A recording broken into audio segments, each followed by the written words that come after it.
Hola, profe. Hola, chicos. ¿Cómo va? Buenas tardes. Buenas.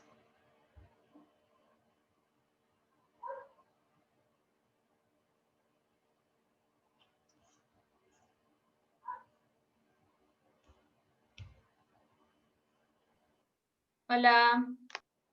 Hola, Angie.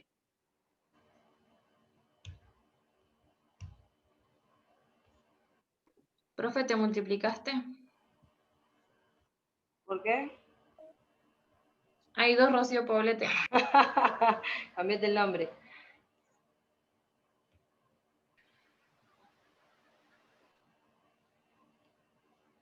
Muy atenta, Angie, muy atenta, muy bien.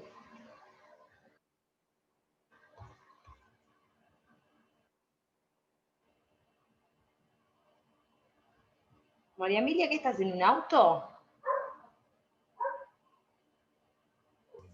Sí, estoy volviendo a mi casa. Me está llevando alguien conocida, mira. Muy bien, muy bien.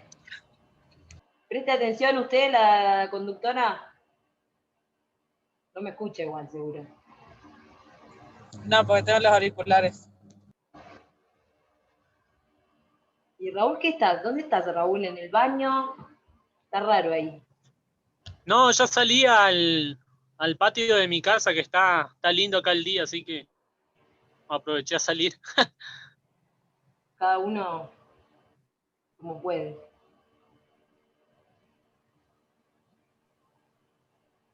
Bueno, Tomás, igualmente, si podés, ponete el videito, si podés, y si no, cuando quieras hablar, te sacás el video y hablas. O lo que quieras preguntar lo haces por chat. Tengo las caras congeladas de todos. ¿Se escucha? ¿Se escucha? Tengo las caras congeladas de todos. Sí, escucharte, escuchamos.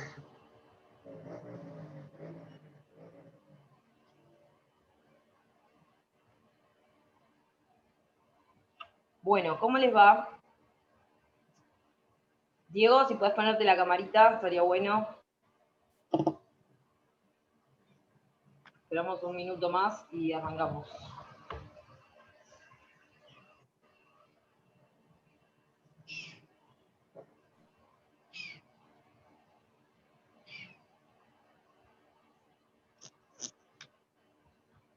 ¿Por qué te pusiste Rocío Poblete 2? ¿Ponés tu nombre? Profe, ¿Qué, Diego? estamos con Matías Chazarreta también, ¿eh? Bueno, Fíjate. pero tienen que estar los tres ahí en la pantallita. Es que no entra, no tenemos ángulo para entrar ¿Cómo no? los tres. Así entra, yo ahí lo veo, mirá. Quédate así los 40 minutos. Le va a agarrar. Quédate, no sé. Escoliosis. Gracias. Cada tanto te asomás, así sé que estás.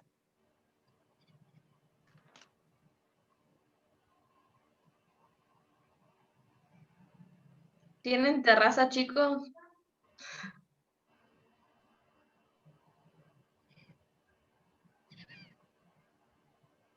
Es un balcón. ¡Qué Bueno, lindo! veo que entonces hay 10. Hay 2 que están en la misma camarita, o sea, en el mismo lugar. 12 y Brenda está con María de Los Ángeles. 13. Bueno, faltan bastantes igual. Pero vamos a arrancar. Bueno, ya habrán ¿Por qué visto tan que... pocos? ¿Cómo, Tomás? ¿Por qué tan pocos? ¿Por qué somos tan Pregunta pocos? por qué Somos tan eso. pocos. Ah, ¿por qué tan pocos? Y qué sé yo, preguntarle a tus compañeros por qué faltaron. Bueno, igual ahí se está conectando Dulcinea, así que esperamos a que entre y ya...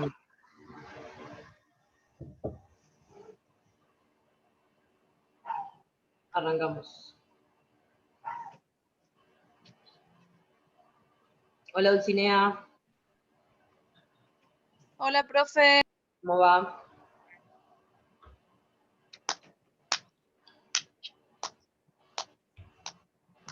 Bueno, habrán visto que había un Rocío Poblete 2, pero ahora se transformó en Matías Molina. Les presento al profe Matías Molina, es profe de Educación Física, y si querés, seguí vos presentándote. Bienvenido. Bueno, sí, soy profe de educación física, me recibí en la Universidad Nacional del Comahue, me dediqué, en la Universidad del Comahue tiene dos ramas, una rama que es orientada al deporte en la naturaleza, donde tenés esquí, escalada y demás, y una rama de profe convencional sería. Si bien yo hice la rama de montaña, me dediqué siempre a la discapacidad. Me metí mucho en la discapacidad, tuve 8 años metido dentro del circuito de discapacidad, de profes y demás. Y bueno, y ahora no estoy ejerciendo, estoy trabajando por fuera de educación.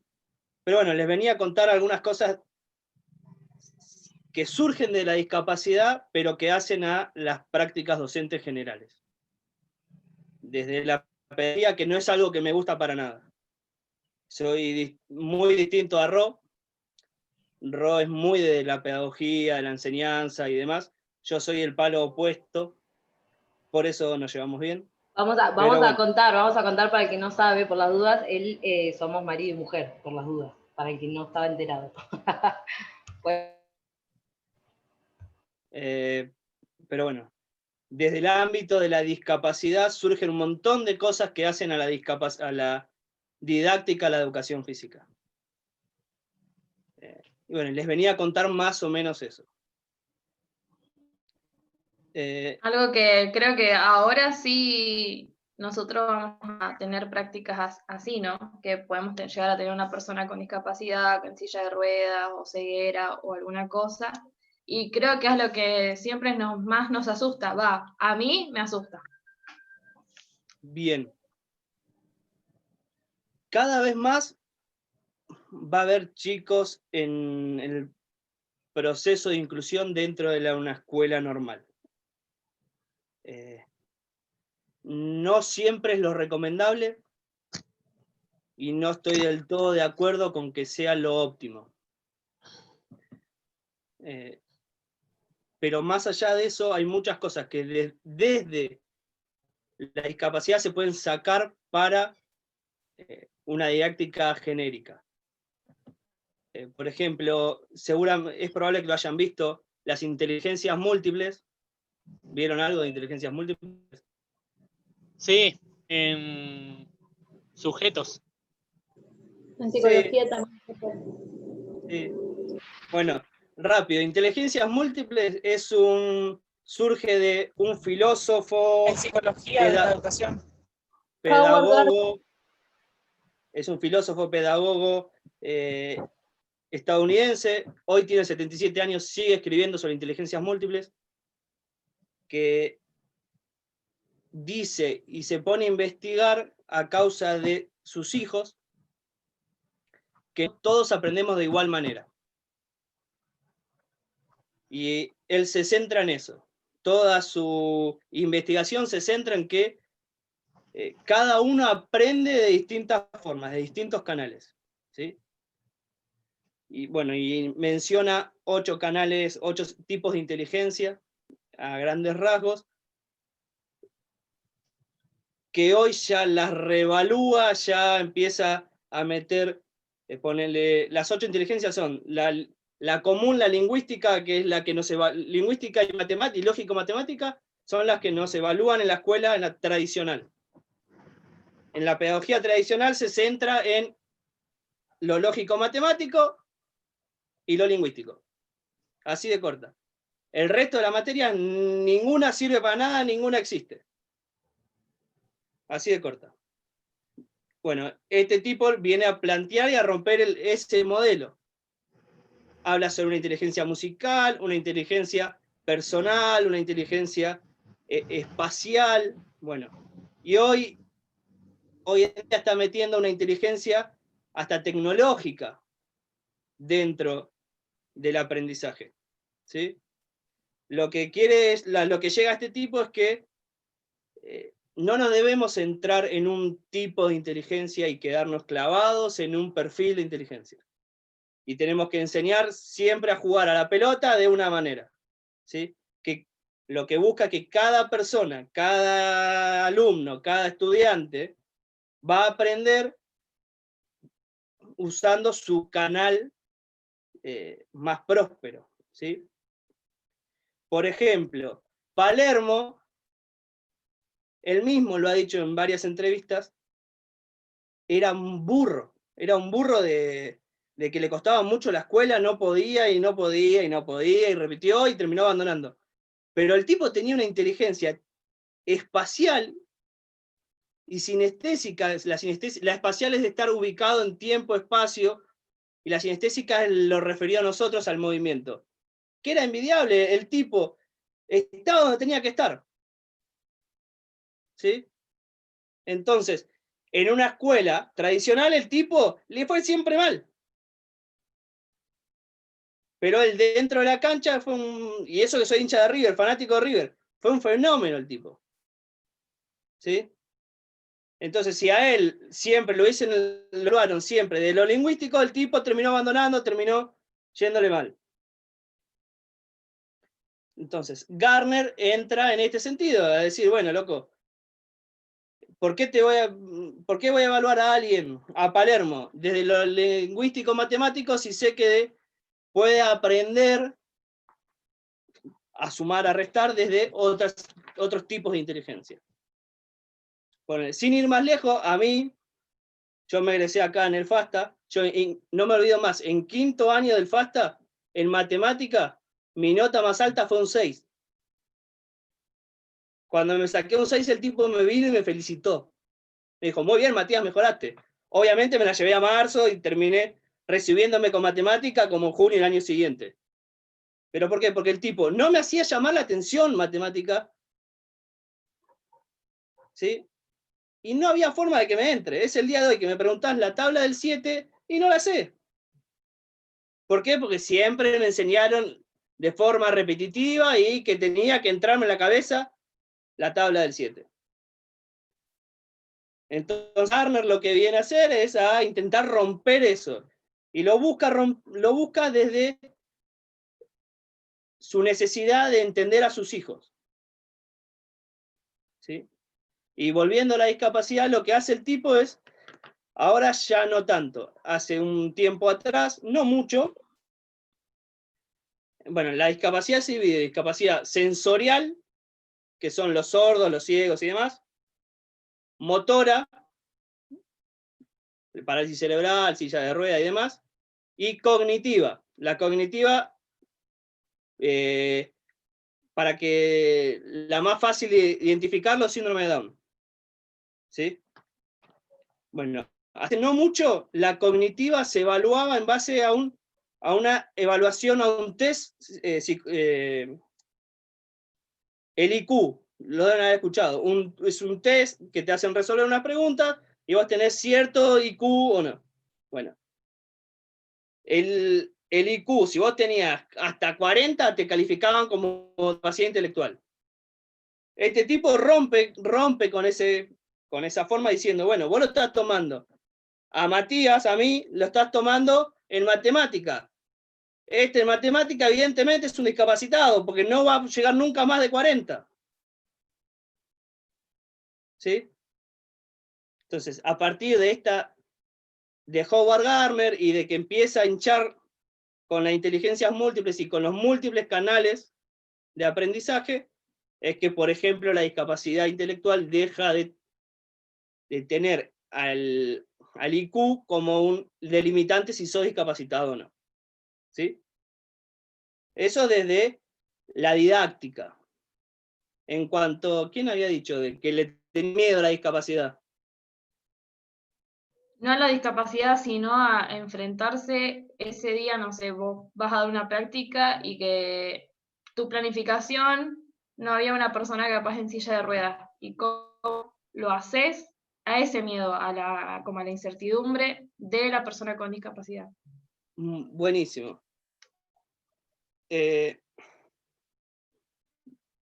Vamos a llegar a intentar, la idea es intentar trabajar eso hoy. Viniendo también desde la discapacidad, Por ejemplo, andan con, bueno, la pantalla táctil del celular es un elemento del diseño universal. ¿Qué es el diseño universal? El diseño universal es intentar que una cosa, por ejemplo, la pantalla táctil del celular, sea lo más sencilla y que todos lo podamos usar. Entonces, el diseño universal surge desde el lado del marketing, desde el lado arquitectónico. No hace mucho, en el 97, se empieza a hablar de diseño universal, y hoy se insertó en la escuela. Hoy hay un diseño universal estudiantil que busca lograr planificar cualquier actividad para que si vos vas a una escuela y tenés un chico con silla, el chico con silla la puede hacer. Es completamente idílico, es muy difícil de llevar a cabo. Pero bueno, la teoría indica que hay que intentar llegar a eso, ¿sí? Bueno, entonces, el diseño universal, a grandes rasgos, lo que busca es que un producto, tomemos a la enseñanza, a una planificación como un producto, que un producto lo pueda desarrollar cualquier persona. ¿Sí? En este desarrollo, para que lo pueda desarrollar cualquier persona, hay ciertas pautas que habría que tener en cuenta. Por ejemplo, que sea, bueno, que todos lo podamos usar, que sea de fácil entendimiento. Si no es de fácil entendimiento, siempre hay alguien que no lo va a poder desarrollar. Y en una planificación va a pasar. ¿Sí? Más allá de algo tecnológico. Tiene que ser algo intuitivo. Si yo logro desarrollar un juego que sea intuitivo, van a ver que no van a necesitar explicarlo. ¿Sí? A lo sumo van a tener que dar las reglas. Esto se puede, esto no se puede. Pero un juego pensado desde el diseño universal, cualquiera lo podría, por lo menos, jugar asemejándose lo más que se puede a lo que ustedes planificaron, sin tener la necesidad que ustedes le digan, bueno, vas a correr y vas a ir y la mancha, tocarle la espalda, no. ¿Sí? Bueno, todas estas cosas surgen de la discapacidad. ¿Por qué? Porque en la discapacidad pasa esto, como decía Angie, es muy difícil poder incluirlos a todos, ¿sí? Entonces, la misma gente con discapacidad o gente que intenta y trabaja en pos de las personas con discapacidad, empieza a buscar herramientas y brindarle posibilidades para que se hagan lo más posible a una vida común, por así llamarlo. ¿Sí?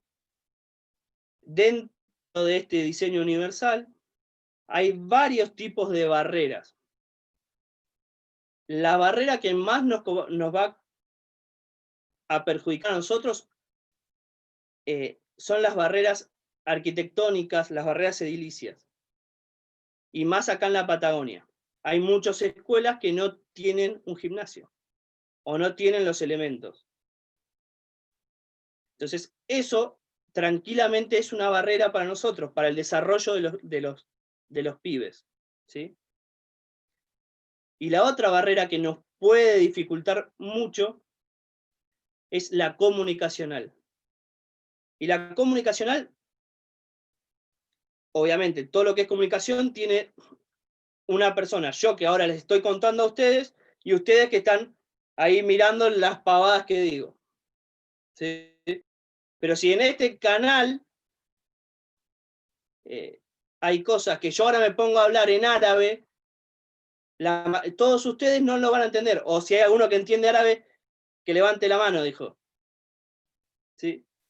Entonces, esto es una barrera comunicacional. Si yo no logro transmitirle que ustedes se entiendan lo que les estoy diciendo, eso es una barrera comunicacional. Y en un profe de educación física, el limitante tenemos nosotros. Porque nosotros como profe tenemos que buscar eliminar esa barrera. ¿Sí? ¿Cómo la elimino? Va a depender de cada grupo. Va a depender de las ganas que tenga de eliminarla. ¿Sí? Pero bueno, eso es el diseño universal genérico. Entrando al diseño universal del aprendizaje, obviamente se basa en las pautas estas del diseño universal. ¿Por qué es muy difícil de llevarlo a cabo? Y porque hay barreras que son imponderables para nosotros. No tener un gimnasio es algo que es imponderable. ¿Hay que buscar alternativas para que poder sobrellevarlo? Sí, sin duda. Si no, sería todo muy sencillo. Pero es una barrera que, salvo que tengas ganas y plata de hacer un gimnasio en la escuela donde estás, no la vas a poder superar. ¿Sí? Y otra cosa que pasa, que es lo más complejo en la educación, es que para brindar una educación de calidad, si se quiere llamar así, este grupo tiene 35 pibes, 30 pibes. ¿Sí? Y dentro de esos 30 o 35 pibes, seguramente, o es probable que haya alguno con discapacidad, y no digo discapacidad al síndrome de Down, al ciego, al sordo, al de silla.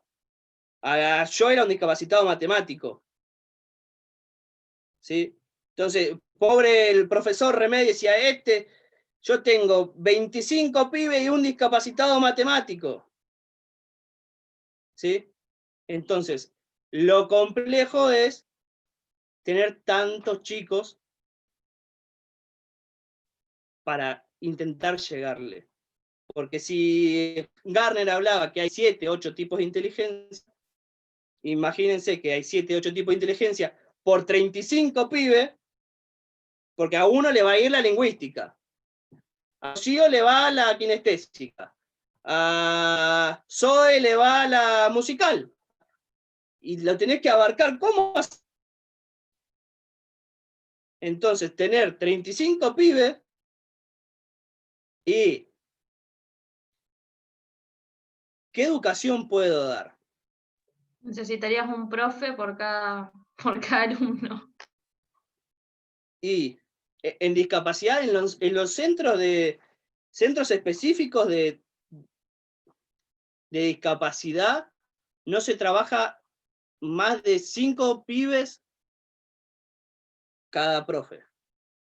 Y depende de la discapacidad. Ponele una discapacidad visual, un ciego, los grupos no son más de 5 pibes. ¿Por qué? Porque es dificilísimo, hasta desde muchos puntos, llegar a enseñarle le quieren enseñar braille, y el braille lo tienen que tocar, y es muy sensible, entonces tiene que haber un profe que esté cerca y que le ayude a sentirlo. ¿Sí? Imagínense si ahora a todos les cierro los ojos, me pongo a hablar, y a su vez Rocío está hablando, le puedo asegurar que ninguno de ustedes se van a marear en la mitad, se aburrieron y se fueron. Entonces, imagínense a un chico con discapacidad visual metido con otros 30 pibes para un solo docente. El docente se vuelve loco para intentar llegarle a todos. El chico ciego estuvo al pedo toda la hora. Y los otros 29 están diciendo, este ciego está molestando que no pudimos jugar a la pelota. ¿Sí? Entonces, pensar en una planificación de diseño universal, si lo logran hacer, son unos genios. que habrá que buscar eso, y sin duda. Pero partiendo de que tenemos 30 pibes, es dificilísimo. ¿Sí? Este diseño universal, a su vez, habla mucho de que los pibes aprenden, que todos aprendemos, no solo los pibes, todos aprendemos en base a lo que vivimos, en base a nuestras experiencias. Yo siempre le doy algo reglado, y siempre, todas las clases, algo muy reglado, muy reglado. Vamos a aprender básquet, tirada al aro, tirada al aro, tirada al aro, tirada al aro, y no hace otra cosa que tirar al aro. El pibe no vivenció el contacto con la pelota, no pudo aprender a moverse en la cancha, ¿sí?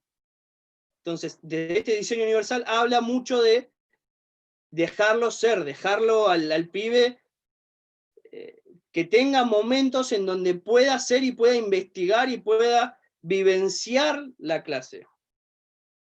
Si yo logro generar en el pibe que le interese, eso que le interesó es un concepto que no se le borra más.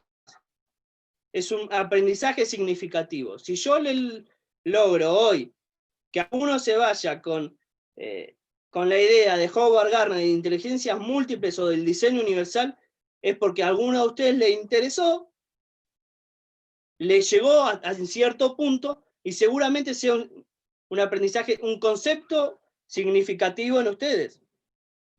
¿Sí?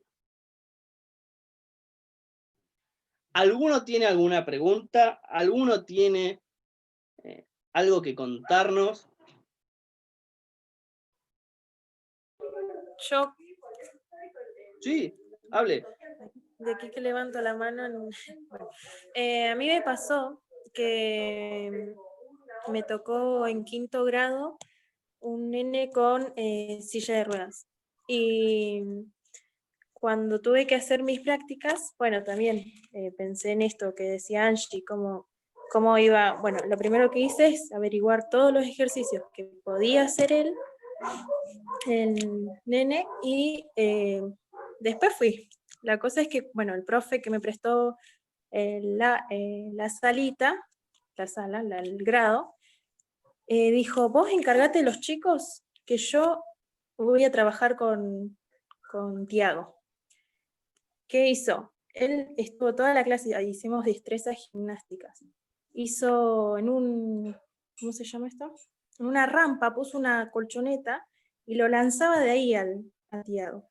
Sí, Tiago se mataba de risa y lo primero que nos decía era, pregúntenle si le gusta a Tiago. Pregúntenle si esto le está gustando, si no le está gustando. Ellos pueden responder. O sea, no es que nosotros vamos a hacer cosas y ellos no van a entender nada. O sea, ellos nos responden. Se mataba de risa y les seguíamos preguntando. La cosa es que lo que iba es que nosotros nos ponemos las barreras. Creo que una barrera que de las más grandes también son las que nosotros mentalmente nos ponemos, también con discapacidad, ¿no? Y me sorprendió porque el profe dijo, por fin yo pude dedicarle toda la clase a Tiago y estar confiada en, bueno, los demás chicos, que yo estaba ahí con mi compañera pedagógica, ¿no? Trabajamos un montón. Es que pasa muchísimo. Me meto de lleno en lo que en discapacidad. 2 cosas. No tenerle miedo. Si no le tenés miedo a mandártela, a hacer así nomás, a hacer cagada. ¿Sabés las veces que me ha pasado? De que después dice, ¿cómo hice esto? Por Dios. Pero el no tener miedo y siempre respetar al otro y preguntarle acá al chico, ¿te gusta? Si vos logras eso, entender en el chico que la está pasando bien o que la está pasando mal, no hay más barreras. No hay más barreras en el contexto de 35 pibes y el de silla de ruedas, las barreras las vas a tener igual. Por más que vos quieras hacerlo tirar una mortal al de silla de rueda, no vas a poder porque tenés otros 34 que atender. Pero no tener miedo a hacer cosas. Y no por el poste. Me ha pasado de ver a profes que lo ponen de poste, de cono a un chico en silla. Porque me dice, porque no sé qué hacerlo, no se me ocurren más cosas. Bueno, lo primero que les digo es pregúntenle al pibe qué quiere hacer. Si el pibe te dice, no, mira, yo quiero aprender a tirar avioncitos de papel. Bueno, centremos la clase, por lo menos una clase al mes. Si una clase al mes le prestamos atención al pibe que tenemos integrado, les puedo asegurar que esa clase el pibe no se lo olvida más, es una clase significativa para el pibe. Y va a terminar siendo para el resto. Porque el resto va a ver que, mirá, el pibito aprendió a tirar el avioncito. ¿Sí? Y una pavada como tirar un avioncito en un chico con parálisis cerebral, que lo logre tirar es un avance enorme. Y vos decís, pero no voy a esta clase, ¿cómo va a tirar un avioncito? Y les puedo asegurar que el pibe logra despegar el avioncito, el pibe se va a sentir, lo logró. Y el resto de los compañeros va a decir, mira, Pedrito tiró el avioncito. Profe, Sí. ¿es importante esto de no subestimar ni tampoco victimizar al alumno? Esto de decir, bueno, no tiene tal cosa, entonces lo trabajo así, no, esto no lo puede hacer ya, desde ya no lo puede hacer. Y empezar a primero ver qué es capaz de hacer para luego empezar a planificar, tener en cuenta su corporalidad primero. Y si le pones no solo a un chico con discapacidad, si yo a vos te pongo ya la limitante de que es lo pasó a mi matemática. El tipo me dijo, te felicito cuando te sacaste un 6 y había desaprobado. A mí, por más que el tipo, me felicitó, para mí fue un mazazo en la cabeza. ¿Por qué? Porque yo soy hincha pelota en que a mí me gusta siempre aspirar a lo mejor. Entonces, para mí fue un mazazo que el tipo, no, flaco, la verdad que esta la rompiste. Igual desaprobaste, pero fue un limitante.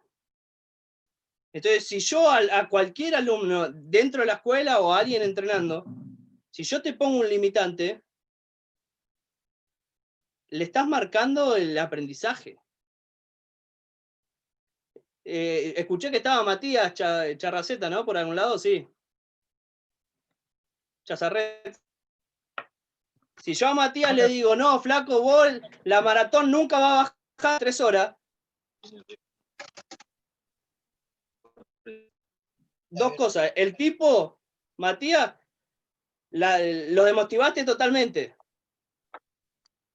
Lo más probable es que no baje las 3 horas. O que sea muy cabrón y se rompa el alma y meta las 3 horas y después me diga, tomá, la bajé. Pero ya lo marcaste al pibe.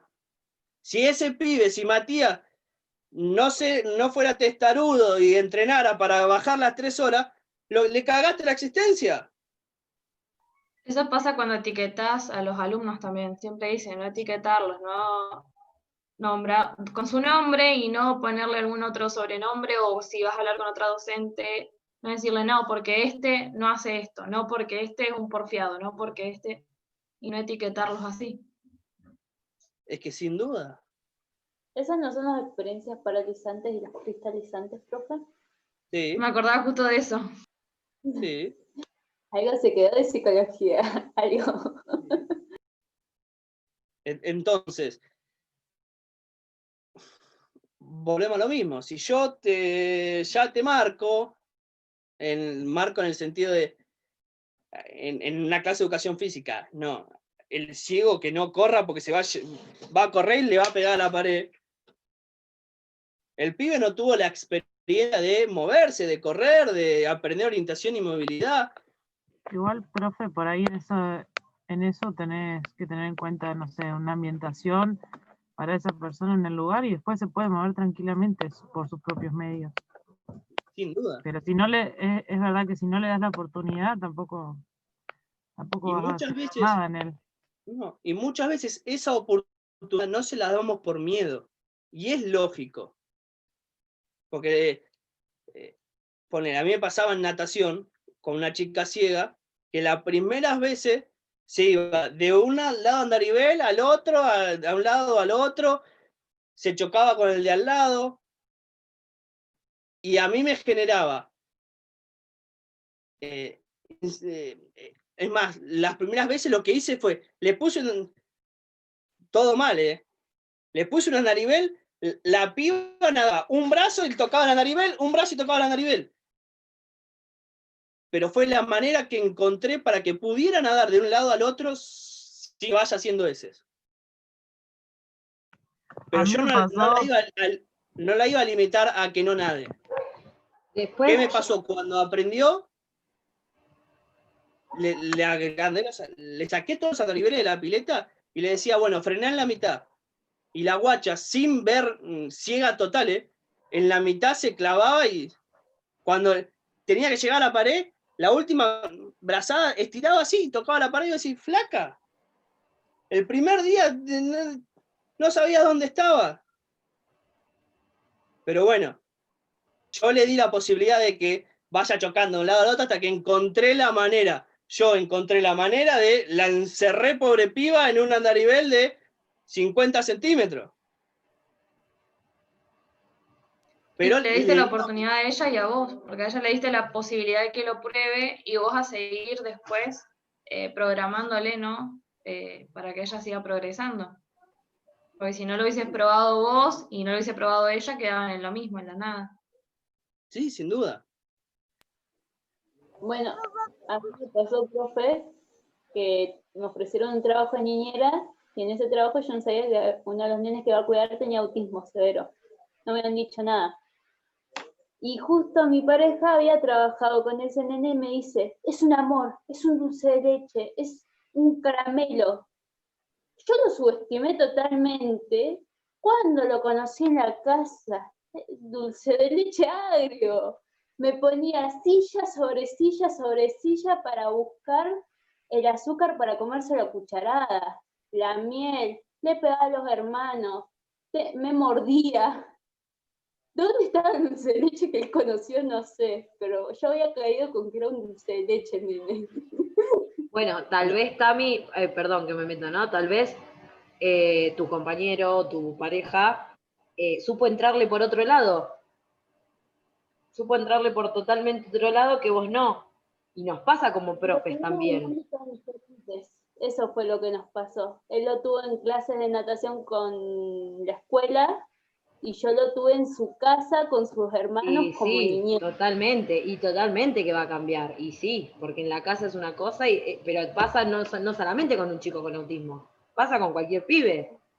Con cualquier pibe. Y después nos pasa también en las clases, de que, qué sé yo, si vos trabajás con una pareja, y pasa muchas veces de que hay niños que se llevan mejor con un profe. Chicos, se corta, perdón, así no corto la idea, cortamos y volvemos a entrar, y vuelvan a poner los presentes. Ok.